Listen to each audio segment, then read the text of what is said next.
what other use cases should brands be using UGC for? Yeah, I mean, mashing pieces of UGC together. So taking a couple of videos, turning it into like a collage of videos where they can narrate a story. I've seen some really good examples of people using creators as kind of the storyteller. Right. So have them write a script kind of that they can follow and do the UGC, but instead splice in actual like B-roll footage. So like actual good product shots, or like a good, like, hey, when you mix this up and you pour it into your glass, the creator could be talking about it, but you could cut to a scene of somebody just pouring it into a glass, right? And maybe a nicer studio set or something. So mixing those things together work really well, and highlighting like features, like it's got this, and you can on the screen flash like those features and benefits, and improve the quality of it and more the engagement of it. Right? Creators, they can do so many different things. So once you have a great creator, you can ask them to do lots of different things, like, hey, do this at your school, do this while you're on vacation, give us more footage so we can have a more like comprehensive library. And one unique thing about Join Brands is that every creator is free to upload as unlimited piece of content of your product in use. So it's great because you end up with this like library of like content you can come back to, and the creators are actually upselling you, the brand, saying, hey, I know you ordered one image, but here's 25 in different ways.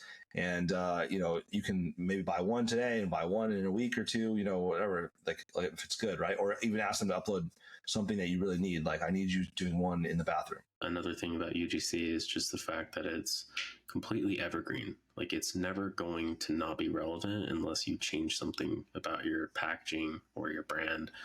Like, you can use that forever. Exactly. And it's paid authenticity, but it's at the same time, like, I think there may one day, like, it might get fatigued, but like, what is it going to be? Are you going to ever like be okay with AI generated, UGC? I don't think so. It's like, it's going to be obvious, and it just depletes, like, okay, this is not a real person. This is not a real setting that, so I really, some people ask me, like, is AI gonna, hurt you guys? And I'm like, no. It's like, maybe we can change the background so we can say, hey, if you're at the beach, if you're at the park, if you're right here, and then in the background we could change the video to like match that. That could be pretty cool. So you could like have variations of a video to test. But as far as like actually, real UGC, it's going to be too cinematic in a sense, to really be authentic, and people will become hip to that anyway. So. Yeah, I love the micro influencer space. I love the cost benefit, the ROI of getting, 20, 30 pieces of content versus one that you paid the same amount for.